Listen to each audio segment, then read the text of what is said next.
ഇന്ന് വെണ്ടക്കായും തക്കാളിയും കൂടിയിട്ടുള്ള ഒരു അടിപൊളി കറിയാണ് വെക്കുന്നത്. ഇതുപോലെ വെക്കാത്തവരുണ്ടെങ്കിൽ ഒന്ന് വെച്ച് നോക്കിക്കോളൂ കേട്ടോ. വെണ്ടക്കായ ഇതുപോലത്തെ ചെറിയ കഷ്ണങ്ങളായിട്ട് മുറിച്ചെടുക്കാം, ഈ വലുപ്പത്തിലുള്ള കഷ്ണങ്ങളായിട്ട്. ഈ കറി ഉണ്ടാക്കാനായിട്ട് ഒരു 7 വെണ്ടക്കായാണ് എടുത്തിട്ടുള്ളത്. ഇനി തക്കാളി മുറിക്കാം.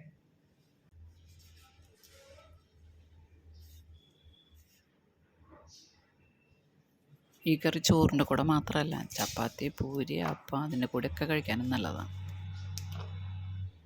തക്കാളി തീരെ ചെറുതാക്കി നുറുക്കൊന്നും വേണ്ട, ഈ വലുപ്പത്തിൽ മുറിച്ചാൽ മതി.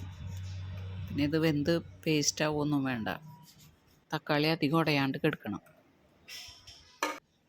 2 തക്കാളിയും ഇതുപോലെ മുറിച്ചെടുത്തുണ്ട്. ഒരു സവാളയും മുറിച്ചെടുത്തുണ്ട്. കറി റെഡിയാക്കാനായിട്ട് ഒരു ചീഞ്ചട്ടി അടുപ്പത്ത് വെച്ച് കത്തിക്കാം. ഈ ചട്ടി ചൂടാകുമ്പോൾ അതിലേക്ക് കുറച്ച് വെളിച്ചെണ്ണ ഒഴിക്കാം. 2 ടേബിൾ സ്പൂൺ വെളിച്ചെണ്ണ ഒഴിച്ചിട്ടുണ്ട്. ഈ വെളിച്ചെണ്ണ ചൂടാകുമ്പോൾ അതിലേക്ക് അരിഞ്ഞ് വെച്ചിട്ടുള്ള വെണ്ടക്കായ ഇടാം. ഈ വെണ്ടക്കായ ഒന്ന് വാട്ടിയെടുക്കാം.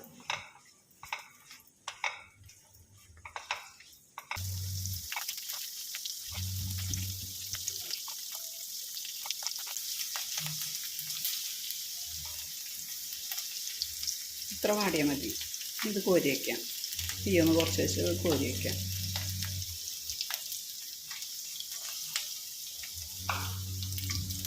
പിന്നെ ഈ ചാനൽ ആദ്യമായിട്ട് കാണുന്നവരുണ്ടെങ്കിൽ ഒന്ന് സബ്സ്ക്രൈബ് ചെയ്യണം കേട്ടോ, മറക്കാണ്ട് ചെയ്യണം കേട്ടോ.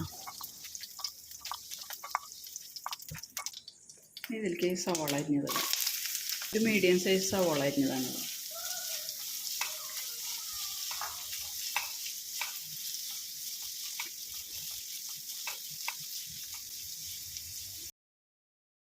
ഇതിലേക്ക് 6 അല്ലി വെളുത്തുള്ളി അരിഞ്ഞതും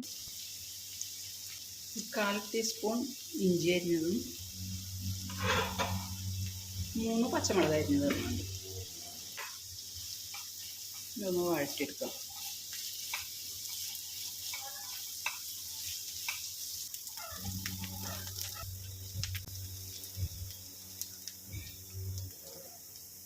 സവാള വാടിയിട്ടുണ്ട്, ഇത്ര വാടിയാൽ മതി. ഇനി ഇതിലേക്ക് ഈ തക്കാളി അരിഞ്ഞതിടാം.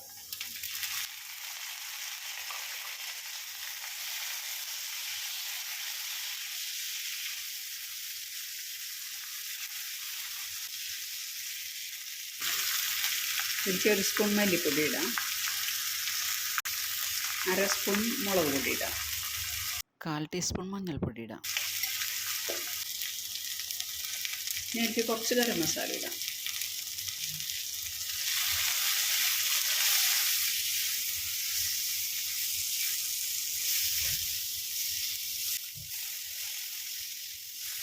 ഈ തക്കാളി അധികം വെന്തുടയണ്ട, ഒന്ന് വാടിയാൽ മതി. ഇപ്പോൾ ഈ തക്കാളിയൊക്കെ വാടിയിട്ടുണ്ട്, ഇത്ര മതി.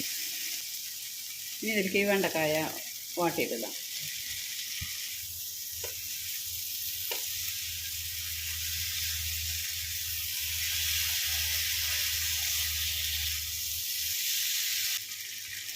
ഇനി ഇതിലേക്ക് വേണ്ടത് നാളികേരപ്പാലാണ്.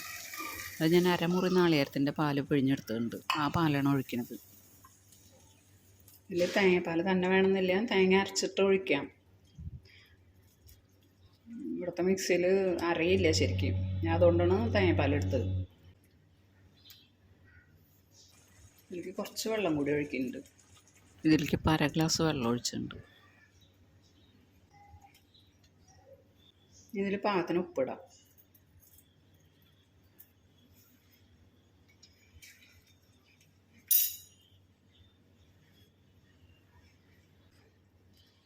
ഇതൊന്ന് തിളക്കട്ടെ. കറിവേപ്പില ഇടാം. ഇനി ഇത് തീ കുറച്ചിട്ട് കുറച്ച് സമയം മൂടി വെച്ച് വേവിക്കാം.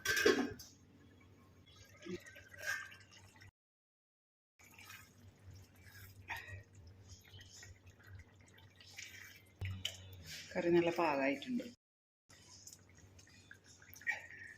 ഉപ്പും പുളിയൊക്കെ നോക്കാം.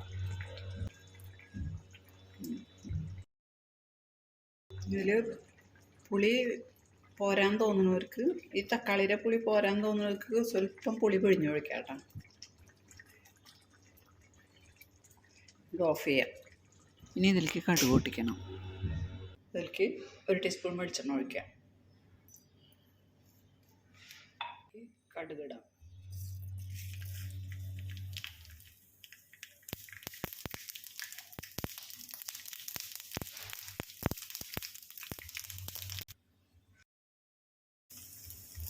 കടുക് പൊട്ടി കഴിയുമ്പോൾ മുളക് ഇടാം. കറിവേപ്പില ഇടാം.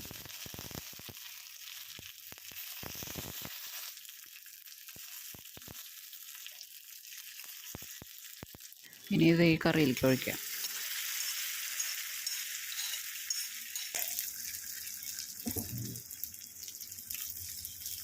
ഈ കറി എല്ലാവർക്കും ഇഷ്ടപ്പെടും. നല്ലൊരു ഒഴിച്ചു കറിയാണ് കേട്ടോ. എല്ലാവരും ഒന്ന് ഇതുപോലെ ഉണ്ടാക്കി നോക്കണം.